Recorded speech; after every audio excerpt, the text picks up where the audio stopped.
Et salut, le magazine vraiment design très déco, absolument mode et terriblement chic, c'est version française. Et c'est maintenant.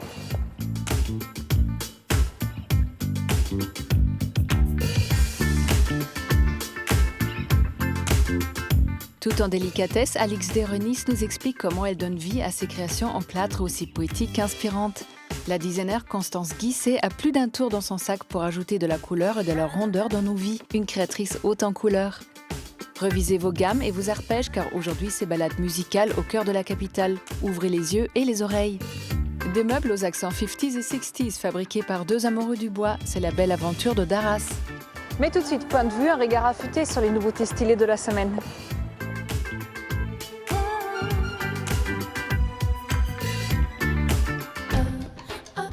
Il existe de nombreuses manières de décorer son intérieur, mais quoi de plus poétique que l'art végétal japonais? Aquafit réalise des créations délicates et modernes en reprenant les codes traditionnels du pays du soleil levant. De quoi changer de la classique orchidée tout en faisant plaisir à belle-maman.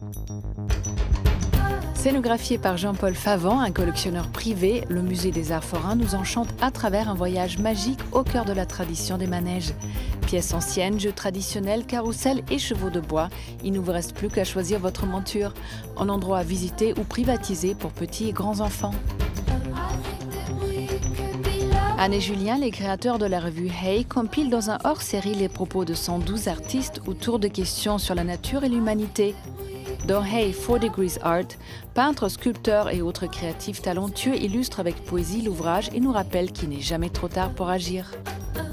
Déjà disponible chez Colette Flux ou encore aux Galeries Lafayette, la maison La Bougie fait sa place dans le monde de la cire. Imprimée pop et senteur délicate révolutionne les codes classiques et réchauffe nos intérieurs. Vous pouvez même assortir vos allumettes, alors vous êtes plutôt Chèvre du Tibet ou Saint-Honoré.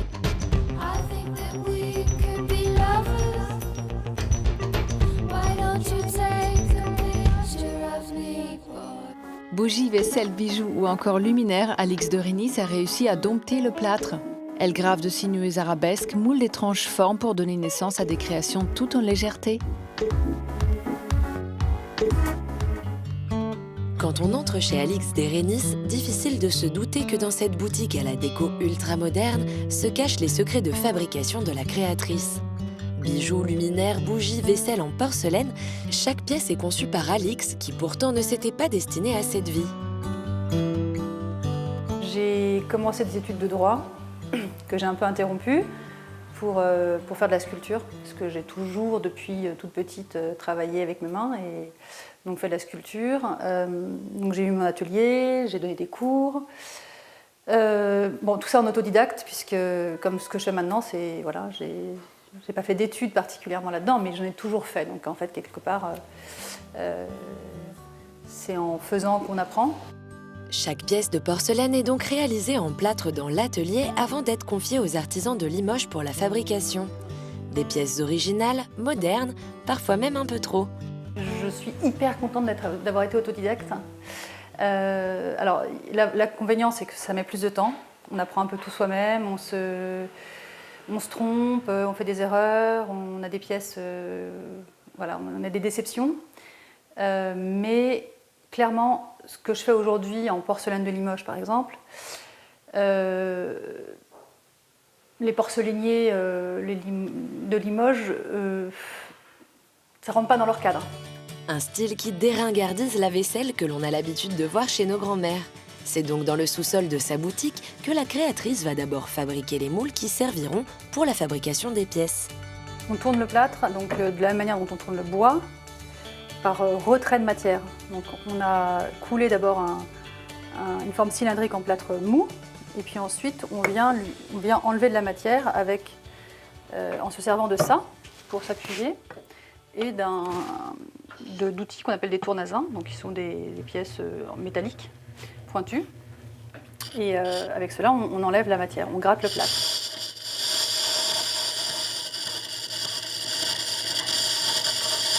Cette pièce-là, ensuite, il faut la mouler. Donc pour la mouler, on vient faire d'abord ce que fait Mathias là-bas, c'est-à-dire un enterrage. On la coince à mi-chemin sur de la terre, et on vient mouler d'abord la première partie. Et comme moi, toutes mes pièces sont sont gravées. Enfin, pratiquement toutes mes pièces sont gravées. Soit je grave le modèle directement, soit je grave dans le moule à la main. Car finalement, la gravure, c'est un peu la touche d'Alix, ce qui unit toutes ses créations, du bijou au luminaire. Tout est gravé à la main, ça, c'est quelque chose qui se voit, que ce soit dans la porcelaine ou dans les bijoux. Et l'inspiration est la même, c'est-à-dire que c'est une inspiration qui est Renaissance, antique. C'est pour ça que ça plaît, c'est que c'est des symboles et des dessins qui parlent à tout le monde, qui sont classiques mais revisités. À l'étage, l'espace est réservé à la création des bijoux. Alix travaille ses pièces à la cire, des moules qui partiront chez le fondeur pour obtenir la version en métal, avant d'être ciselés par la créatrice. C'est une maquette, donc on peut faire un moule définitif de cette maquette, et puis faire des tirages, et refaire le même travail, c'est-à-dire on va se retrouver avec des maquettes avec des jets de fonte qu'on doit rescier, mais il n'y aura plus qu'à scier, et puis la pièce sera prête. Depuis qu'elle a lancé son atelier, Alix travaille aussi en collaboration avec d'autres marques, comme Bonpoint ou encore l'illustrateur marin Montagu et la maison Antoinette Poisson, avec qui la créatrice a imaginé une collection spéciale autour d'un thème, les jardins de Paris. Des créations d'un autre temps qui nous plongent dans un Paris bucolique, des Tuileries au Luxembourg, le tout dans une ambiance 19e.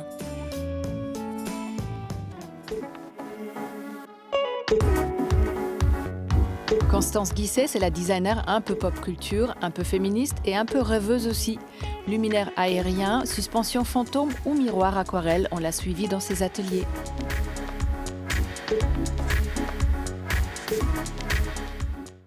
Que diriez-vous d'une virée sur la planète de la designer Constance Guisset ?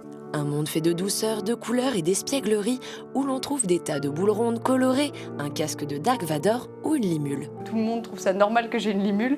Je me dis que quand même je vis dans un monde qui comprend mon univers. Et oui, Constance a un univers bien à elle qui nourrit ses inspirations au quotidien. Après des études prestigieuses du côté de l'ESSEC et de Sciences Po, elle s'est finalement laissée rattraper par son goût irrépressible pour la création. Et après avoir repris des études de design et un passage chez les frères Bouroulet, Constance fonde son propre studio de design, architecture d'intérieur et scénographie en 2009. J'ai pensé que je voulais être designer alors que j'avais commencé à travailler. Je voulais mettre la création vraiment au cœur de ma vie, et non plus en périphérie. Et je me suis posé la question de savoir si je voulais être artiste ou designer.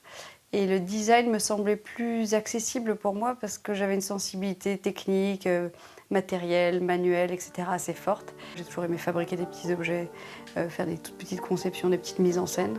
Et donc finalement, je suis revenue à mes premières amours.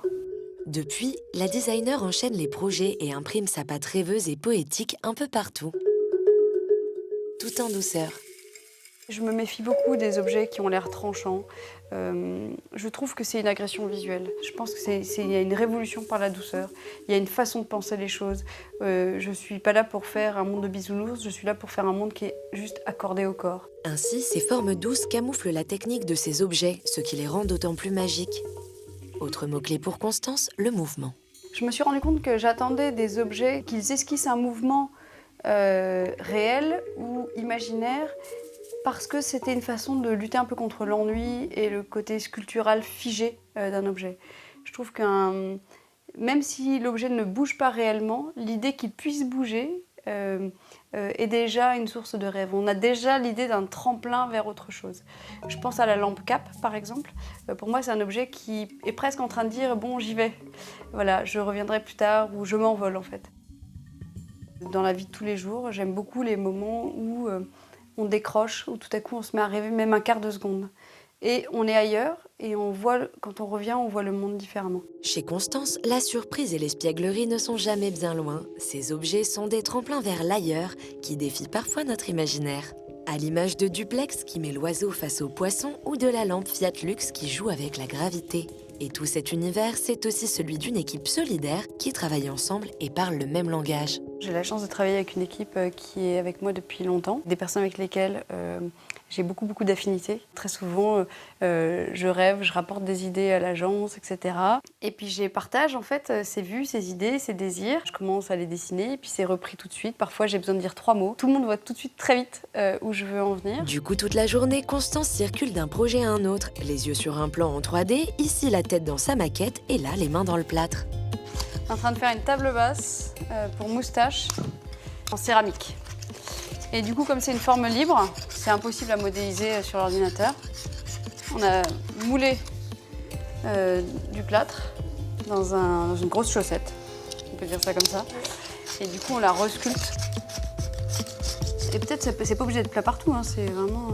Mais là, je trouve presque trop symétrique un peu partout. Tu vois ce que je veux dire?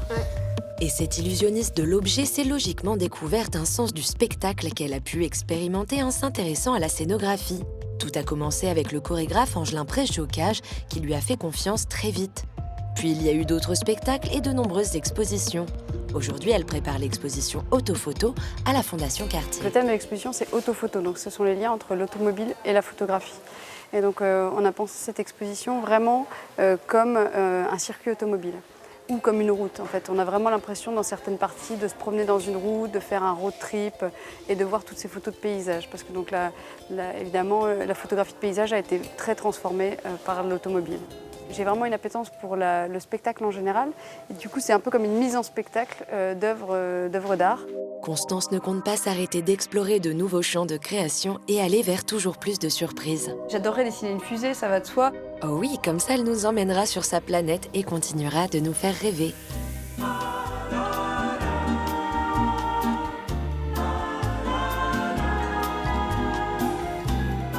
Bonjour Constance. Bonjour Katharina.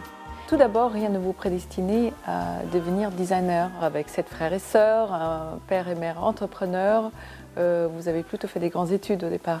C'est vrai. J'ai commencé par étudier dès que je suis sortie du bac. J'étais passionnée par divers sujets, l'histoire. Sciences Po. J'ai fait l'ESSEC, j'ai fait Sciences Po, j'ai travaillé à l'étranger, j'ai travaillé au Japon. Vous étiez assistante d'un député japonais, à Tokyo. c'est ça. Ouais. Donc je me suis laissée porter par mes études comme ça pendant quelques années, jusqu'à ce que je travaille et que je réalise que tout ce que je faisais en parallèle de mes études, c'est-à-dire le soir faire du sport, de la sculpture, de la calligraphie, du dessin, etc., était presque plus important que mes études elles-mêmes. Vous aviez aussi un grand-père inventeur C'est vrai. qui vous a quand même formé très jeune déjà aux travaux manuels, à l'imagination. J'avais un grand-père qui était inventeur, qui avait inventé pour les machineries Herriot, parce que c'était son nom, il avait inventé la machine à planter les betteraves. Et donc c'était quelqu'un qui avait appris sur le tas, qui était assez génial et qui était autodidacte, qui n'avait pas eu l'occasion de faire des études à cause de la guerre, et qui du coup avait cette espèce de génie des matériaux, des mains, de l'invention. Si bien que parfois ma mère me dit « mais tiens, j'ai pensé à telle machine, etc., tu pourrais l'inventer ». Je dis « mais tu sais, je ne suis pas inventeur, je suis designer ». Et donc pour elle, elle a assimilé totalement le caractère de mon grand-père à mon caractère.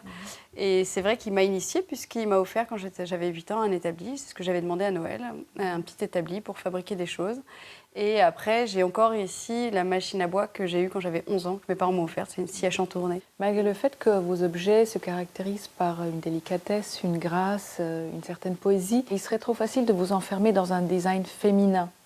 C'est quelque chose que vous refusez. C'est vrai que mes objets, je pense, sont inspirés par la grâce. Et c'est vrai que, par exemple, dans le livre que je viens de faire, j'ai fait tout un chapitre sur la délicatesse. Des délicatesses au sens, évidemment, de l'objet, de la caresse, mais au sens aussi du respect de l'autre, en fait. Et quand on dessine des objets ergonomiques et doux, on a envie qu'ils respectent le corps humain, on a envie qu'ils respectent les autres. Et moi, je pense vraiment qu'il faut faire des objets qui respectent les gens et qui respectent les harmonies. Et je pense que c'est peut-être les valeurs qu'on ramène au design féminin. On se dit la grâce, l'élégance, la délicatesse, la poésie. Mais un homme peut aussi faire des objets délicats, poétiques, etc. Maintenant, je me pose souvent la question de savoir si j'étais un homme, est-ce qu'on me poserait la même question ? Est-ce qu'on ne verrait pas dans mes objets autre chose ? Est-ce que pour cette lampe en verre, la loupe, on ne verrait pas un animal aquatique ou bien plutôt un vaisseau spatial. Et ce serait vrai parce que je suis très intéressée par la science-fiction et par l'ornithologie, etc. Mais parce que je suis une femme, on me dit que ça ressemble à une jupe. Vous travaillez avec beaucoup d'éditeurs différentes et parfois un objet, du moment où il est pensé à ce qu'il soit fabriqué, qu'il voit vraiment le jour, il faut 2 ans. Et vous avez dit aussi que presque un objet sur 2 ne voit même pas le jour. Très souvent, je me bats pour les objets. Très très souvent. Il faut imaginer qu'un objet, effectivement, d'une part, prend beaucoup de temps. Donc on se bat même pour que l'objet sorte. Même un objet qui sort, il a nécessité beaucoup de bataille. C'est pour ça que c'est très important de bien s'entendre avec les éditeurs, parce que c'est comme si vous preniez un bateau et que vous faisiez une traversée de l'Atlantique ensemble. Donc il vaut mieux quand même avoir 2-3 affinités de départ, parce que sinon ça ne marche pas très bien. Il faut avoir quand même la même vision. Il faut avoir les mêmes envies, il faut se comprendre, il faut se respecter, il faut respecter ses différences. Et donc ça c'est important et c'est vrai que c'est très long. Mais très souvent, je me suis battue pour certains objets auxquels je croyais énormément. Je pense par exemple à la lampe Vertigo, que j'ai faite quand j'étais à l'école, que 2-3 éditeurs ont boudé avant qu'Amélie me propose vraiment de collaborer. J'ai vu son envie et je me suis dit, en fait, il me faut une envie symétrique. Et du coup, son envie symétrique m'a permis de faire vivre cet objet. Et on sait aujourd'hui que c'est un objet qui marche bien, qui plaît. S'il y avait un objet qui vous serait indispensable, ça serait lequel? Le dernier objet que j'ai fait, c'est Canova. Et donc, c'est ce plat comme ça qui flirte avec l'abstraction, qui est inspiré des sculptures antiques et qui ressemble aujourd'hui un peu à un cheese naan ou un chewing-gum écrasé, je ne sais pas très bien, mais juste à une forme molle. Et l'idée dans cet objet, c'était aussi de gommer tout ce qui le rattachait à une chose réelle et d'en faire un objet abstrait où tout le monde peut y voir ce qu'il veut. C'est un support de rêve où chacun y voit, a envie de toucher aussi. Je pense que le côté tactile, sensuel est très important aussi pour moi, a envie de toucher l'objet et se l'approprie. Et le réflexe de chacun, c'est de mettre sa main dessus, dire « Oh pardon, excuse-moi, je l'ai touché », je fais « Non, c'est fait pour. C'est fait pour ça ». Voilà, donc c'est vrai que ça c'est un objet que j'aime bien. Merci Constance. Merci beaucoup.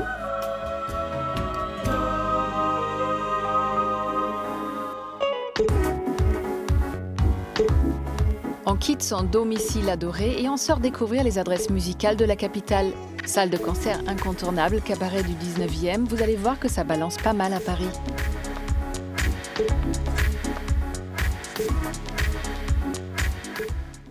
Repérage, c'est votre rubrique dénicheuse de bons plans parisiens. Cette semaine encore, on a marché, couru, rampé, arpenté, cheminé, exploré en quête d'un Paris en musique. Ambiance art déco, cabaret et Antonio Stradivari, c'est parti. Notre première adresse se situe dans le 8e arrondissement. Inaugurée en 1927, la salle Pleyel a longtemps été perçue comme le temple parisien de la musique classique. Après 1 an et demi de travaux de rénovation, orchestrés par l'architecte Daniel Vanish, c'est une nouvelle salle Pleyel qui a rouvert ses portes. Ce lieu moderne et symétrique au style art déco a préservé sa partie classée qui s'étend de la façade jusqu'au fond de l'immense hall. La grande salle, quant à elle, a subi d'importants changements. Le plancher a été surélevé, le tissu des sièges remplacé et des lamelles de bois installées, le tout pour permettre une meilleure absorption et un meilleur retour des sons. D'une salle dédiée à la musique classique intégralement, qui était faite naturellement pour réverbérer un signal, on en a fait une salle de musique amplifiée exclusivement, dont l'objet principal est justement d'amortir le son pour faire une cage acoustique dédiée à la musique amplifiée. On voit arriver dans nos salles, et ça va être le cas ce soir aussi, un public qui, je pense pour la majeure partie, n'avait jamais mis les pieds dans un salle Pleyel. La grande salle peut aujourd'hui accueillir 2000 personnes et 500 de plus grâce à sa fosse amovible. S'ajoute à cela la salle Chopin, plus petite, destinée à accueillir des concerts, mais surtout des conférences et autres réceptions. Alors, amateurs de musique actuelle, il ne vous reste plus qu'à jeter un petit coup d'œil à la programmation. Changeons maintenant de registre, direction le doyen des cabarets artistiques de Paris. Bienvenue au Lapin Agile. Situé sur la butte Montmartre, les badauds ne peuvent passer à côté de ce cabaret à l'allure d'une petite maison de campagne.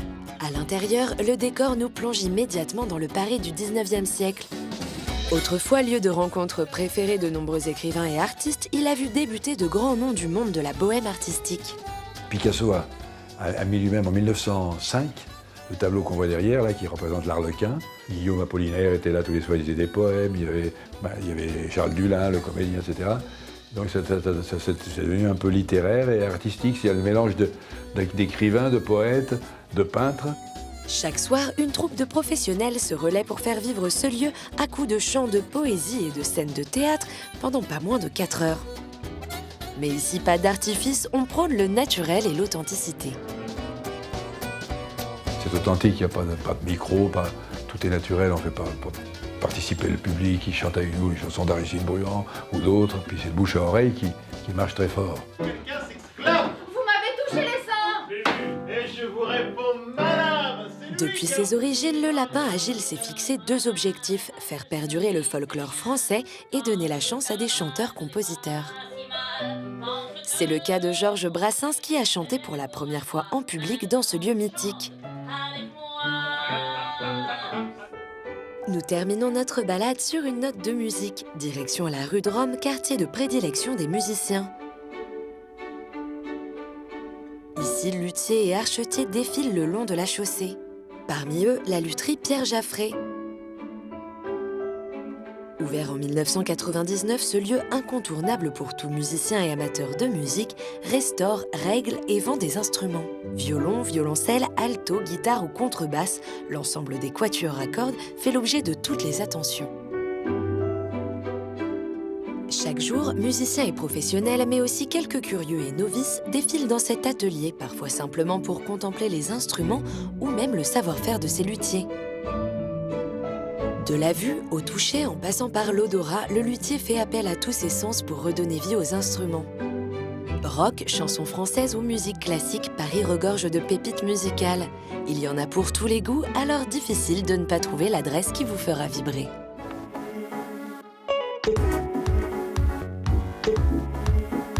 Depuis plus de 30 ans, la famille Darras travaille le bois et la passion s'est transmise de père en fils. Aujourd'hui, les 2 frères, Florian et Fabien, revisitent des meubles aux formes vintage.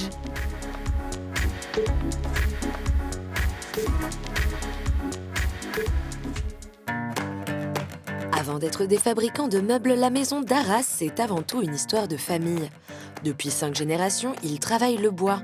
Charron, ébéniste, puis spécialiste de la table de style. Mais il y a 2 ans, Fabien et son frère Florian ont décidé d'intégrer l'entreprise familiale et de prendre un nouveau virage. L'idée, c'était de continuer le travail de notre père, qui est en fait la fabrication de meubles, de tables en bois. Et aujourd'hui, on a décidé de travailler un peu plus sur un côté design avec la collaboration avec des designers. Du design, mais avant tout de la passion du travail du bois. Si les 2 frères n'ont pas de diplôme d'ébéniste, ils n'oublient pas leurs souvenirs d'enfance.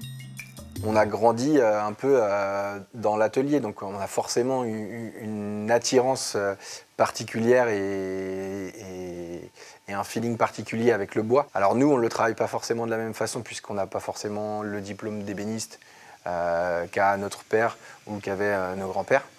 Mais aujourd'hui, on essaie de le concevoir de façon un peu différente et d'essayer de continuer à perpétuer ce savoir-faire qui est le nôtre, quoi.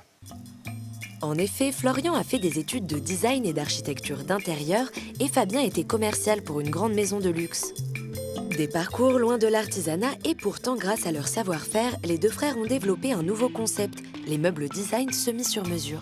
L'idée, c'est qu'aujourd'hui, on puisse proposer vraiment des finitions différentes, des dimensions différentes, parce qu'on n'a pas tous la même dimension d'espace de vie. Et donc, l'objectif, c'est vraiment de pouvoir adapter le meuble à son intérieur et pas l'inverse.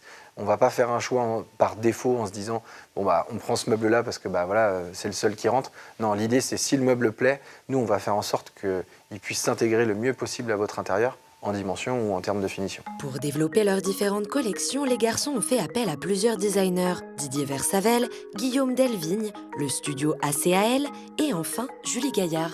La première collaboration qu'on a eue avec Julie Gaillard, elle était en fait à la recherche d'un fabricant pour un modèle qu'elle avait dessiné et qu'elle souhaitait éditer elle-même.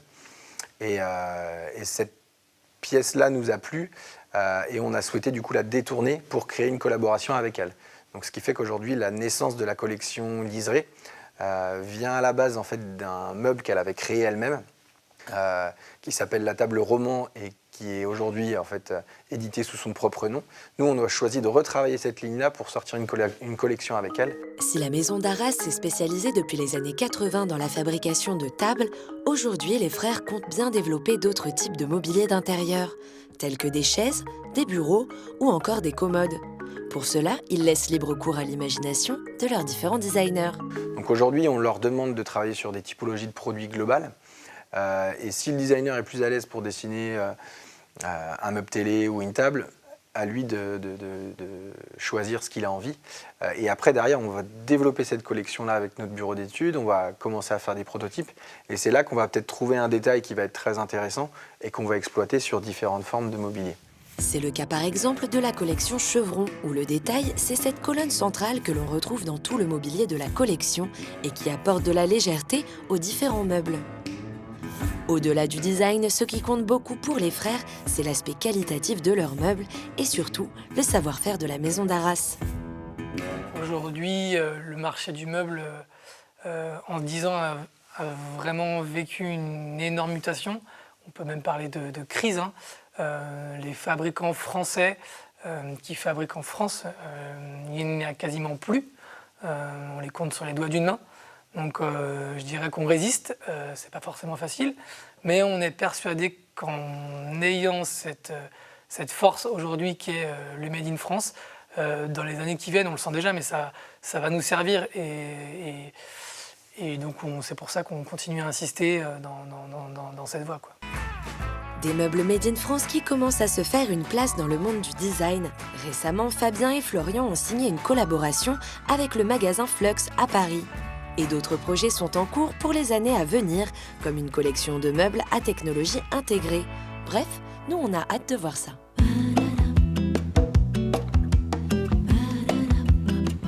La version française est déjà finie, mais on se retrouve très vite avec Style. Bye!